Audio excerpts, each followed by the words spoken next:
Hello and welcome to unlimited education friends. मैं हूं अभिजीत कुमार और मैं बात कर रहा हूं आप लोगों का आरआरबी एनटीपीसी के वैकेंसी के बारे में। और इसका जो फॉर्म फिलअप करना है तो मैंने बहुत बार बताया आप लोगों को कि फॉर्म फिलअप अभी मत करना, कम से कम 1 दिन 2 दिन 3 दिन रुक जाओ, फुल एनालिसिस कर लो। क्या एजुकेशनल क्वालिफिकेशन है, क्या मेडिकल स्टैंडर्ड है, क्या आपका डॉक्यूमेंट लगेगा, हर एक चीज़ आप लोग जान जाओ। उसके बाद फॉर्म फिलअप करना। प्रीफरेंस कैसे सेलेक्ट करना है, बिकॉज एक भी मिस्टेक अगर करोगे तो कल होकर के आप 90% स्कोर भी ले आओगे ना, रिजेक्ट हो जाओगे। सिंपल सा फंडा। सेलेक्ट होने के बाद अगर आप मेडिकल पास नहीं करते हो या प्रीफरेंस आप आगे पीछे दे देते हो आपको उसका लॉस होगा। जैसा कि अभी एएलपी में देख रहे हो रहा है। लोग 92, 87, 86% लाए हुए हैं और उन्होंने एएलपी पहले रखा हुआ था। अब वो सोचते हैं जो मुझे टेक्नीशियन मिले, बिकॉज मेरा नंबर ज़्यादा आ गया है, लेकिन अब उसे एनी हाउ एएलपी देना ही पड़ेगा। अगर वो साइको पास करता है तो वो चाह के भी टेक्नीशियन नहीं बनेगा, वो एएलपी बनेगा, बिकॉज उसने पहला प्रेफरेंस एएलपी दिया था। ठीक है। और अगर वो साइको फेल करता है तो कोई गारंटी नहीं है कि टेक्नीशियन का कट ऑफ पार हो जाएगा। अगर पार कर गया तो टेक्नीशियन बनेगा, और अगर फेल कर गया, 1-2 नंबर से पीछे हो गया, तो ना तो सनम इधर के रहे ना तो सनम उधर के रहे। इसीलिए प्रीफरेंस सोच समझ के आपको भरना है। सबसे ज़्यादा मेन रोल प्रीफरेंस का है। जितना मेहनत पढ़ाई में करते हो उतना ही अच्छा से आपको फॉर्म भी फिलअप करना होगा। ठीक है। तो मैं एक एक करके दिखा देता हूँ। कुछ 1-2 कन्फ्यूजन है लोगों के बीच में, और काफ़ी कमेंट आया है कि 50% नेसेसरी किया हुआ है क्या +2 वालों के लिए, और किस कैटेगरी में है, सभी के लिए है या सिर्फ SC ST के लिए है या क्या है, इसके बारे में आपको अच्छे से बता देता हूँ। सारा अच्छे से बताऊंगा, पूरा का पूरा एजुकेशनल क्वालिफिकेशन।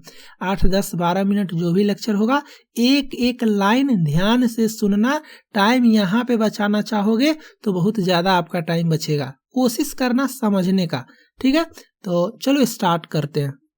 देखो, 1 बाय 1 मैं आप लोगों को अच्छे से समझा देता हूँ। सबसे पहले ये तो आपको पता चला कि अगर आपके पास सिर्फ +2 है, सिर्फ आपके पास +2 है तो आप ये पोस्ट फिलअप करोगे, ये आपको समझ में आ गया।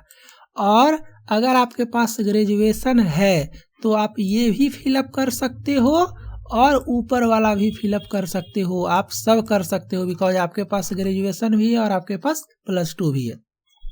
ये आपको समझ में आ गया। पोस्ट कैसे सेलेक्ट करोगे? मेडिकल के हिसाब से। आंख में अगर पावर है तो आप लोग ए वाला जो देख रहे हो पोस्ट, ये सब पोस्ट मत सेलेक्ट करना।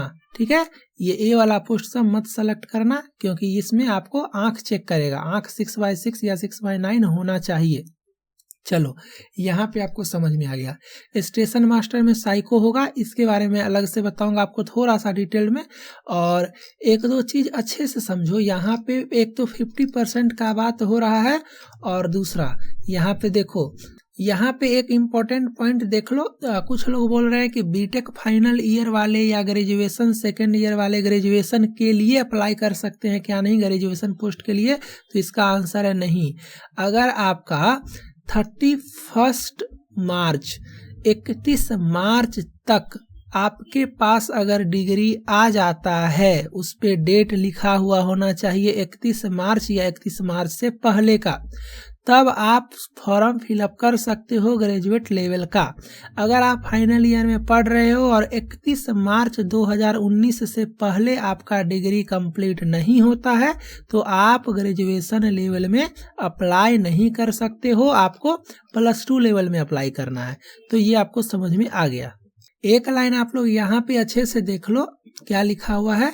Candidate must ensure that they fulfill the prescribed medical standard for the post they are opting for। इसका मतलब आपको समझ में आ गया कि अगर आप जो भी पोस्ट सेलेक्ट करते हो उसका मेडिकल स्टैंडर्ड आप पूरा करते हो या नहीं। ठीक है। अगर नहीं करोगे, कल होकर के पोस्ट मिल जाएगा, मेडिकल में रिजेक्ट हो जाओगे। तो ये आपको समझ में आ गया। तो अपना अपना मेडिकल स्टैंडर्ड के हिसाब से पोस्ट देख लो, और उस पोस्ट का वैकेंसी देख लो कहाँ पे है, कितना है, और उसके हिसाब से अप्लाई करना। यहाँ पर देख लो साफ साफ फिर से लिखा हुआ है 31 मार्च 2019 जो आपको ऑनलाइन एप्लीकेशन का लास्ट डेट है, उस डेट तक जो है सो आपका फाइनल एग्जाम का रिजल्ट आ जाना चाहिए। अगर आपका नहीं आता है तो आप जो है सो अप्लाई मत करना, ये यहाँ पे साफ साफ लिखा हुआ है। तो ये भी आपको समझ में आ गया। एक चीज और आप लोग जान जाओ, कुछ लोग बोलते हैं कि डेट ऑफ बर्थ दिखाने के लिए बर्थ सर्टिफिकेट होना चाहिए, तो ऐसा कुछ नहीं है। डेट ऑफ बर्थ जो है ना, यहाँ पे देखो साफ साफ लिखा हुआ है as recorded in the matriculation SSLC high school examination certificate. समझ में आ गया। 10th का जो सर्टिफिकेट होता है ना, उस पे जो डेट लिखा हुआ होता है उसी को माना जाता है कि वही आपका डेट ऑफ बर्थ है। कोई नेसेसरी नहीं है कि बर्थ सर्टिफिकेट आपको देना है। यहाँ पे आपका मेडिकल स्टैंडर्ड साफ साफ लिखा हुआ है। A2 का मतलब क्या होता है, A3 का मतलब क्या होता है, B2 का मतलब क्या होता है और C2 का मतलब क्या होता है। और इस पे मैंने काफ़ी अच्छे से लेक्चर बना करके डाल दिया है। तो प्लेलिस्ट मिलेगा आपको RRB NTPC फॉर्म फिलअप करके, तो वहाँ पे प्लेलिस्ट में जाना और मेडिकल स्टैंडर्ड वाला लेक्चर जो है सो देख लेना, सब कुछ आपको समझ में आ जाएगा। और देखो एक चीज बार बार ये लाइन मेंशन किया हुआ है इस एम्प्लॉयमेंट न्यूज में 3-4 जगह पे, candidates are advise to ensure that they are eligible as per the medical standard for the post opted by them. कोई सा भी मिस्टेक करोगे तो नुकसान लॉस सिर्फ आपको होगा, आपके अलावा किसी को नहीं होगा। तो जैसे जैसे बताया जा रहा है कम से कम समझ लो, एक एक चीज को समझ लो और उसके बाद आप लोग आराम से अप्लाई कर देना। अब बताओ, कमेंट मेरे पास आता है इसीलिए मुझे बहुत चीज पता रहता है। अब जैसे किसी ने कमेंट किया कि मैंने सिटीजन ऑफ इंडिया की जगह गलती से नेपाल कर दिया और बाद में मुझे पता चला कि इंडिया करना था, तो अब मैं क्या करूं। तो वो तो कोई बात नहीं है, वो हो जाएगा। एफिडेविट आपको बनवा करके वहां पे डीवी के टाइम पे देना पड़ेगा कि ये गलती हुआ है मुझसे, और कुछ नहीं है। लेकिन ऐसा मिस्टेक करते क्यों हो। एक कमेंट आया था मेरे पास कि मतलब फादर के जगह खुद का नाम और खुद के जगह फादर का नाम डाल दिया गया। एक कमेंट आया था कि फादर के जगह मदर का नाम और मदर के जगह फादर का नाम चला गया। तो ये सारा चीज आपको गलती नहीं करना है। कम से कम सबमिट करने से पहले एक बार देख लिया करो, या सबमिट करने के बाद ही एक बार देख लिया करो। अगर गलत पता चलेगा 100 रुपीज लगा करके आप लोग कर लेना चेंज। एज लिमिट के बारे में मैं बता देता हूँ क्योंकि नंबर ऑफ वीडियोज काफ़ी ज़्यादा हो जाएगा, तो जब आप देख रहे हो तो ये समझ में आ ही जाएगा आपको कि एज जो है ना, ये आपको 1 जुलाई 2019 तक का काउंट होगा, ठीक है।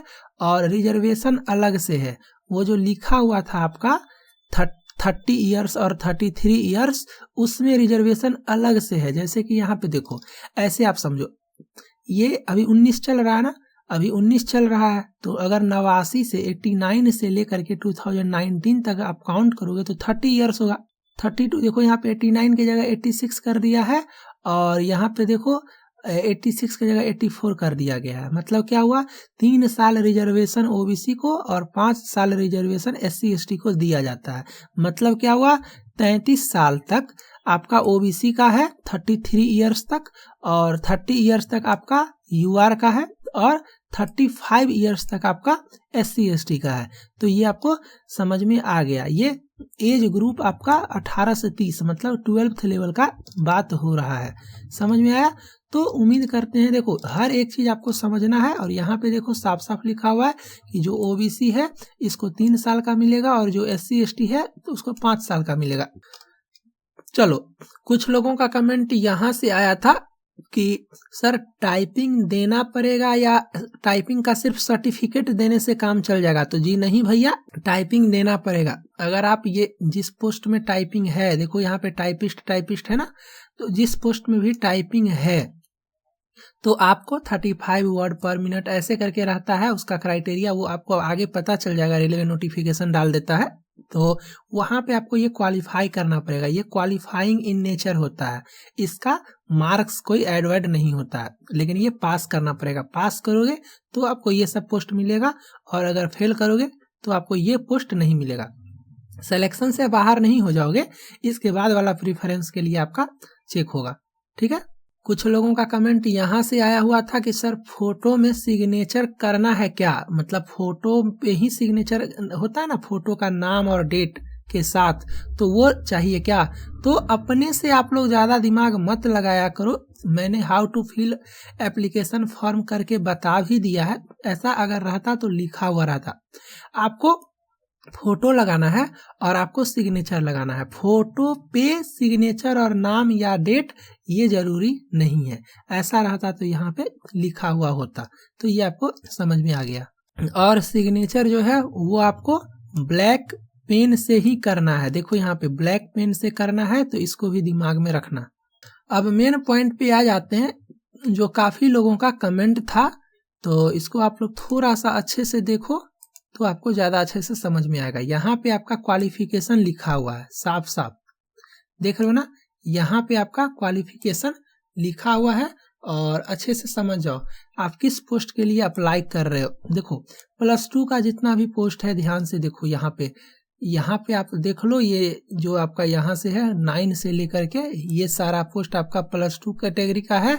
तो एक चीज आप नोटिस करना, तो आपको पता चलेगा कि यहाँ पे साफ साफ लिखा हुआ है कि 12th +2 और its equivalent with not less than 50% marks in the aggregate. मतलब टोटल जोड़ के, ऐसा नहीं कि आपका कोई एक सब्जेक्ट में अगर 40 है और बाकी में 50+ है तो आप एलिजिबल नहीं हो। आप हो, आपका टोटल परसेंटेज 50% से ज़्यादा होना चाहिए। और ये रूल SC ST पे लागू नहीं होता है। 50% marks is not to be insisted upon a case of SC ST और आपका PWD जो भी है आपका फिजिकली हैंडीकैप्ड जिसको कह सकते हो।